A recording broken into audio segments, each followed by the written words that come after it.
नमस्कार दोस्तों, स्वागत है आप सबका देहरादून स्टडी पॉइंट में। आज की इस वीडियो में हम विज्ञान की प्रमुख शाखाएं एवं उनके अध्ययन विषय को देखेंगे। तो शुरुआत करते हैं विज्ञान की प्रमुख शाखाएं एवं उनका अध्ययन विषय। सबसे पहले बात करेंगे जैसे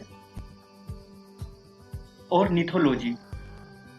ऑर्निथोलॉजी यानी इसमें पक्षियों से संबंधित विषय का अध्ययन किया जाता है। ऑर्निथोलॉजी में पक्षियों से संबंधित विषय का अध्ययन किया जाता है। अगला है ओनिरोलॉजी। ओनिरोलॉजी यानी स्वप्नों का अध्ययन किया जाता है।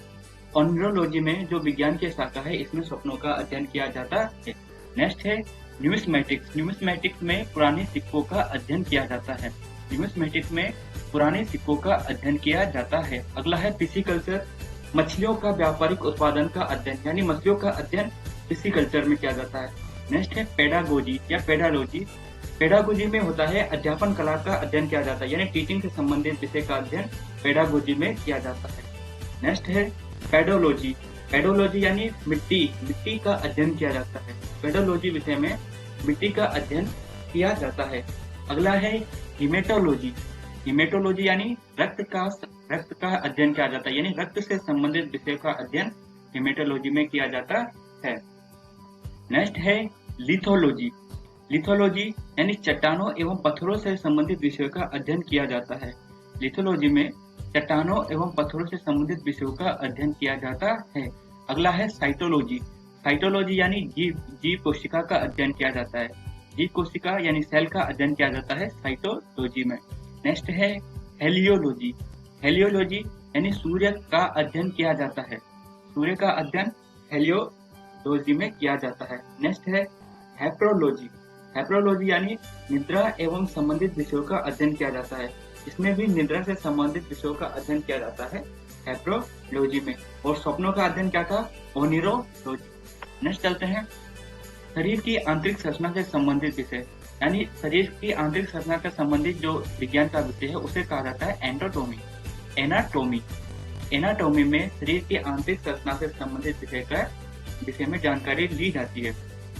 अगला है विज्ञान की वह शाखा जिसमें मानव के विकास, रीति रिवाज, इतिहास, परंपराओं से संबंधित विषयों का अध्ययन किया जाता है, उसे कहा जाता है एंथ्रोपोलॉजी। अगला है विज्ञान की वह शाखा जिसे रासायनिक यौगिकों के उपचार में किया जाता है यानी रासायनिक यौगिकों के उपचार में किया जाने वाले विज्ञान की शाखा कीमोथेरेपी। क्या कहते हैं? कीमोथेरेपी। समस्त ब्रह्मांड का अध्ययन करने वाली विज्ञान की एक शाखा है। कौन सी?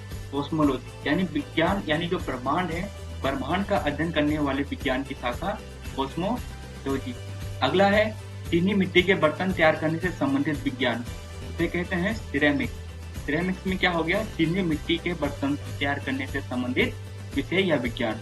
अगला है निम्न ताप से विभिन्न प्रयोगों तथा नियंत्रणों का अध्ययन यानी लो टेम्परेचर वगैरह उनके नियंत्रण का अध्ययन वाला जो विज्ञान कहलाता है वो है क्रायोजेनिक्स।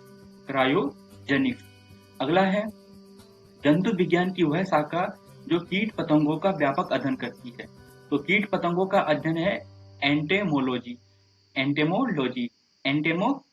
अगला है चिकित्सा विज्ञान की वह शाखा महामारी और उसके उपचार से संबंधित यानी अगर महामारी या उसके उपचार से संबंधित चिकित्सा विज्ञान की जो शाखा है वो है एपिडेमियोलॉजी।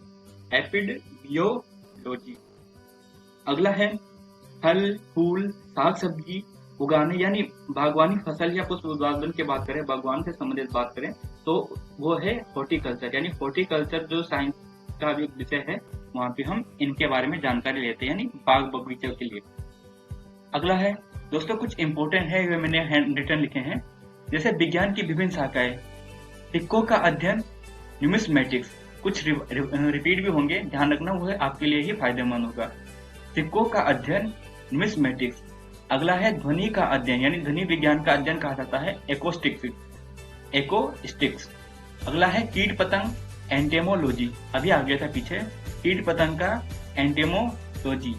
अगला है पक्षी विज्ञान से संबंधित है ऑर्निथोलॉजी से। ऑर्निथोलॉजी पक्षी विज्ञान। रेशम की बात करेंगे, रेशम उत्पादन या रेशम संबंधी, तो वह है सेरिकल्चर। रेशम का है सेरिकल्चर। मधुमक्खी पालन एपीकल्चर। पुष्प फलों का अध्ययन हॉर्टिकल्चर। कवकों का अध्ययन, कवक की बात करेंगे, कवकों का अध्ययन क्या है? माइकोलॉजी। कवकों का अध्ययन किया जाता है माइकोलॉजी में किया जाता है। अगला है मानव विकास का अध्ययन। मानव विकास का जो अध्ययन किया जाता है वो किया जाता है एंथ्रोपोलॉजी में। एंथ्रोपोलॉजी में मानव विकास का अध्ययन किया जाता है। अगला है फूलों के रंगों का अध्ययन। ये इम्पोर्टेंट है, मोस्ट इम्पोर्टेंट है। फूलों के रंगों का अध्ययन क्रोमेटोलॉजी में किया जाता है। क्रोमेटोलॉजी, फूलों के रंगों का अध्ययन। नक्शा बनाने की कला, क्रामोग्राफी, कार्मोग्राफी। अगला है त्वचा रोगों का अध्ययन। त्वचा यानी डर्मेटोलॉजी। डर्मेटोलॉजी यानी त्वचा रोगों का अध्ययन किया जाता है। स्वप्नों का अध्ययन, ये पहले भी आ गया, ओनिरोलॉजी। ओनिरोलॉजी में स्वप्नों का अध्ययन किया जाता है। समस्त ब्रह्मांड का अध्ययन, कॉस्मोलॉजी। कॉस्मोलॉजी में समस्त ब्रह्मांड का अध्ययन किया जाता है, यह भी पहले आ चुका है। नेक्स्ट है गुर्दा यानी किडनी का अध्ययन। तो गुर्दा यानी किडनी का जो अध्ययन होता है वो होता है नेफ्रोलॉजी। नेफ्रोलॉजी में गुर्दा यानी किडनी का अध्ययन को कहा जाता है। फलों का अध्ययन, पोमोलॉजी। ये कई बार आ चुका क्वेश्चन, फलों का अध्ययन पोमोलॉजी। नेक्स्ट है जैसे मत्स्य पालन, मछली पालन, पिसीकल्चर। ये भी पहले आ चुका है। नेक्स्ट है जैसे मांसपेशियों का अध्ययन, ये इंपॉर्टेंट है, मांसपेशियों का अध्ययन मायोलॉजी। मायोलॉजी। खोपड़ी का अध्ययन फ्रेनोलॉजी, यानी जो फ्रेनोलॉजी है वह जो हमारे कपाल है यानी खोपड़ी का अध्ययन करने के लिए है। संख्याओं का अध्ययन न्यूमेरालॉजी। संख्याओं का अध्ययन न्यूमेरालॉजी, ठीक है। और न्यूमिस्मेटिक्स पढ़ा था हमने, सिक्कों का पढ़ा था। पुस्तकों यानी टिश्यू का अध्ययन हिस्टोलॉजी। पुस्तकों या टिश्यू का अध्ययन हिस्टोलॉजी। नेक्स्ट है यकृत यानी लीवर का अध्ययन हिपेटोलॉजी। अभी देखो दोस्तों, पीछे देखा था किडनी यानी गुर्दा है नेफ्रोलॉजी, और यकृत यानी लिवर है हिपेटोलॉजी। कान का अध्ययन, कान का अध्ययन है ऑटोलॉजी। कान का अध्ययन क्या कहलाता है? ऑटोलॉजी।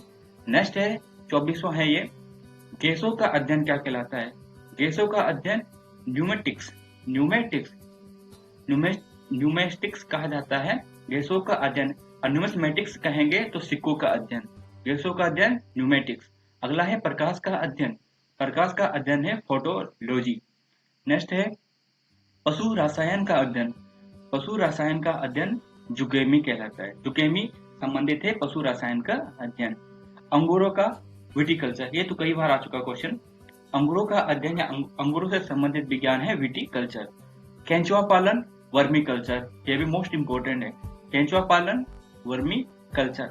नेक्स्ट है शैवाल यानी एल्गी का अध्ययन क्या कहलाता है? हाइकोलॉजी। साइटोलॉजी क्या था? कोशिका यानी सेल। नेक्स्ट था पुष्पों या फूलों का अध्ययन, एंथ्रोलॉजी। पुष्पों या फूलों का जो अध्ययन है वो क्या कहलाता है? एंथ्रोलॉजी। नेक्स्ट है सौंदर्य का अध्ययन। सौंदर्य का अध्ययन केलोलॉजी। केलोलॉजी में सौंदर्य विज्ञान से संबंधित है। अगला है शब्दों तथा वाक्यों का अध्ययन, सिमेटिक्स।